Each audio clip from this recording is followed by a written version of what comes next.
Here we go. This is Adam Gidwitz at the LA Times Festival of Books. Adam, can you tell us a little bit about how A Tale Dark and Grim came about?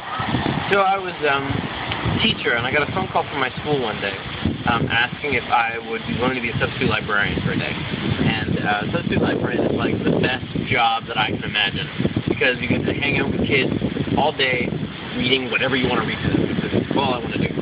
So I was like, totally. And they said they're going to be second graders, and I was like, no problem. And they said, read any story you want. And I was like, great. So I go home and I'm looking around on my shelf for a good story to read to these kids. And I come across a book of Grimm's fairy tales. Now, I've had this book since before I was born, I think. It was published in the 70s, and it's been on my bookshelf as long as I can remember, but I have never opened it.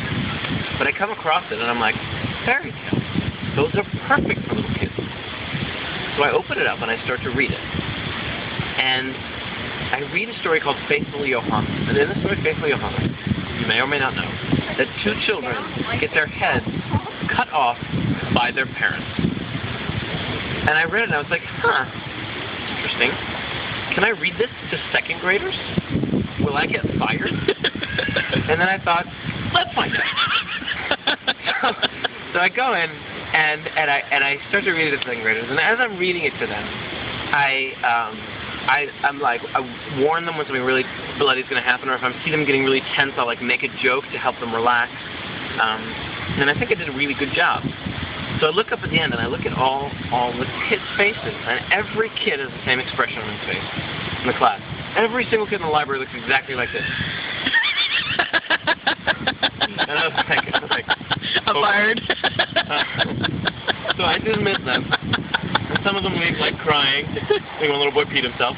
But a couple of them come up to me and they're like shaking, but they're like, that was good. And I was like, what?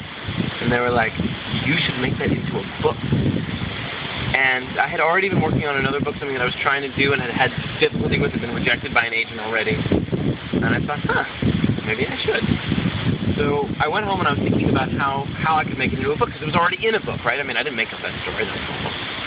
But then one day I realized, I had my jacket on and my keys in my hand. I remember very clearly, I was leaving my apartment and I was halfway out the door when I stopped. And I thought, I know how to make that into a book. So I came back down, I put the keys on the desk, opened up my computer, and I started writing. And what I wrote was, I wrote exactly what I had told to those kids. Not just like the Grimm version or my version of the Grimm version of the story, but all the jokes that I made, all the warnings I gave them, like exactly the words as I could remember them. I just put them down on paper, which gave it sort of a different feeling altogether. And I ended up sending that to the same agent who had rejected an earlier book. And that she was interested in, so that's how the book came about.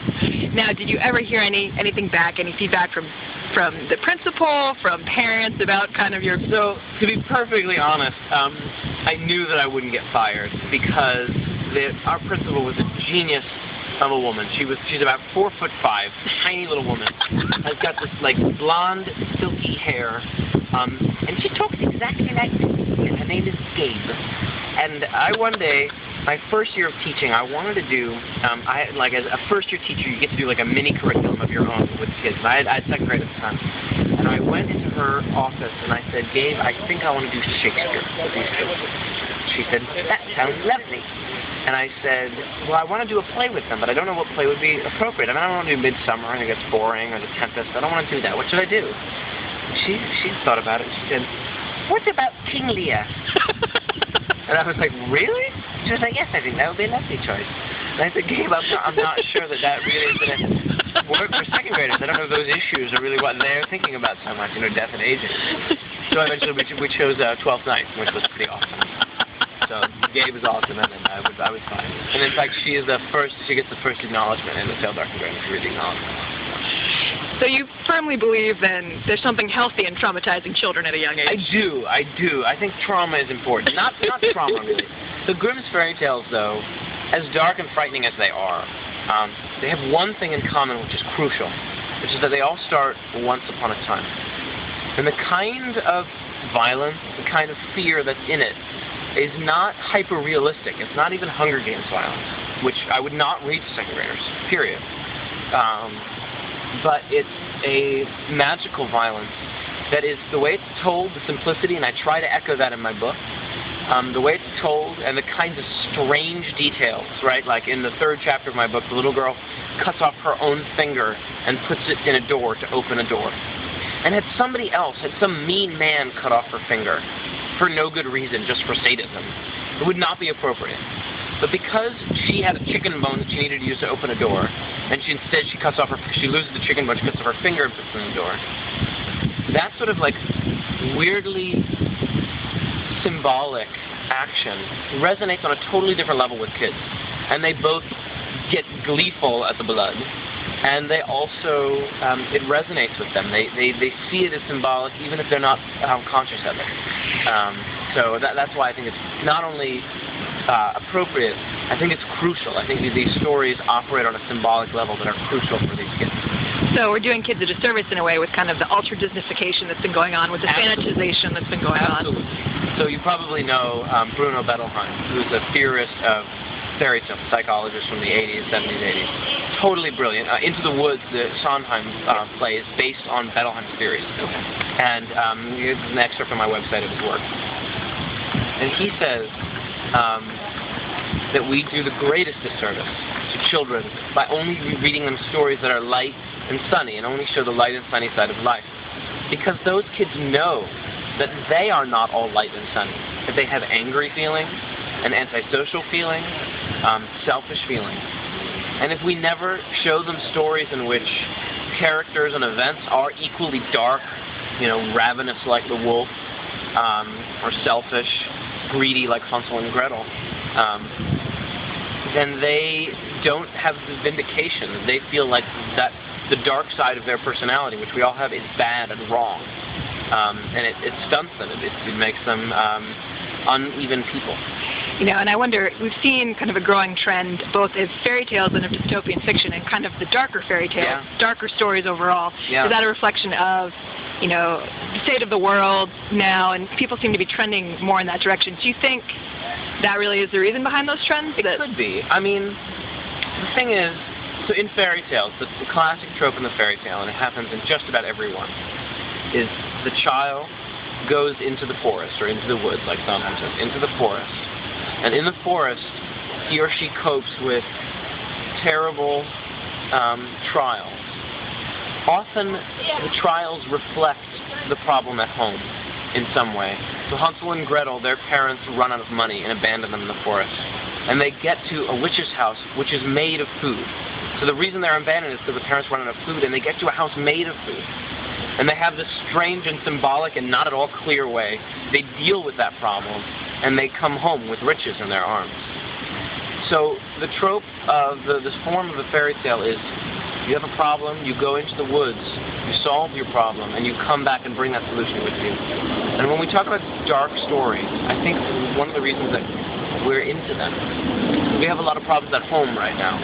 The world doesn't seem happy very often. And so we go into the forest of dark stories to deal with the problems of our homes in a symbolic way, in a safe and imaginative place. And once we've done that, we're ready to come back to our lives and cope with them. So it's not looking for solutions, it's looking for psychic release, I think. Well, and it's interesting because when you talk about fairy tale tropes, it's so distinct from kind of the Joseph Campbell hero's journey in terms of, the personal trials and tribulations. And this is it's really children that this is aimed for in a really unique way in terms of that kind of, it's not so much coming of age as a discovery of something, but remaining firmly childlike throughout the story. I think that there is an element of the Joseph Campbell in it. I mean, like the leaving home and the solution. But you're right. I think that there is something distinctly childlike about it. It's not necessarily about growing up, but it is about conquering that villain in your own life,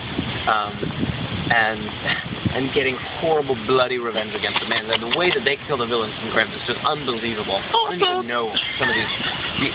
Nobody knows Rumpelstiltskin how he actually dies. Do you know how he actually dies? I don't think I do, actually. So, in some versions, he's so angry he stamps his foot and he flies out the window, which is ridiculous. Makes no sense.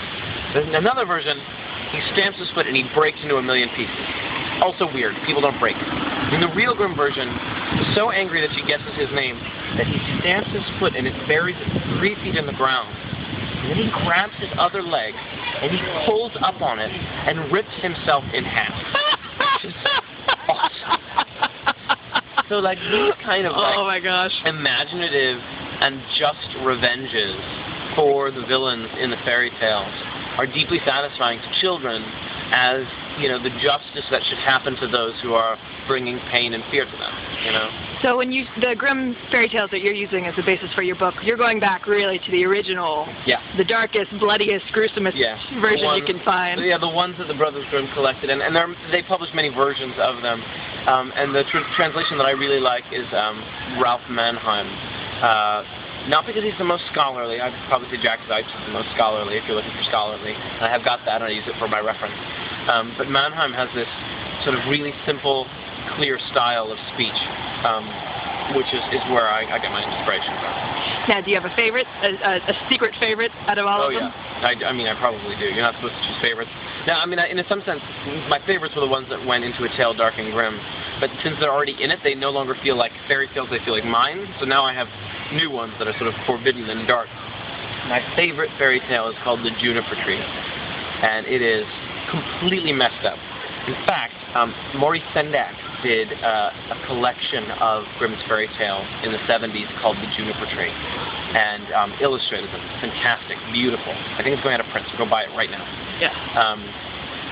But The Juniper Tree, the original Grimm story, is just bloody and insane. Makes no sense in the best possible way.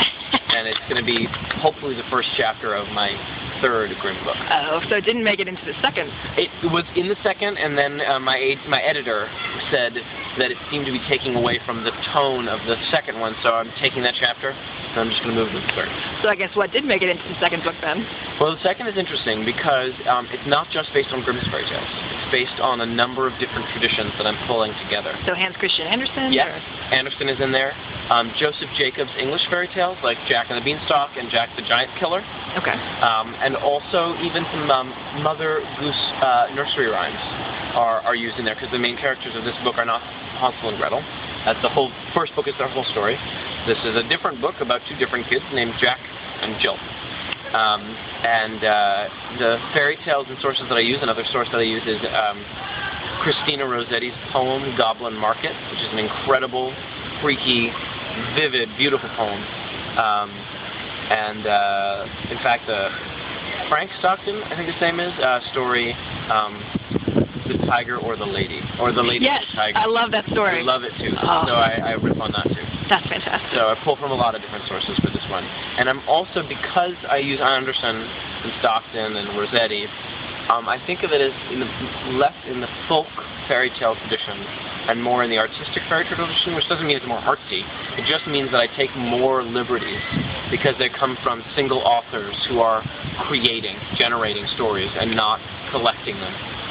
The third book, I think, is going to go back much more to Grimm and the folk tradition, but I wanted to take a foray into the sort of authorial fairy tale tradition. While staying, of course, dark, creepy, and macabre. You better believe it.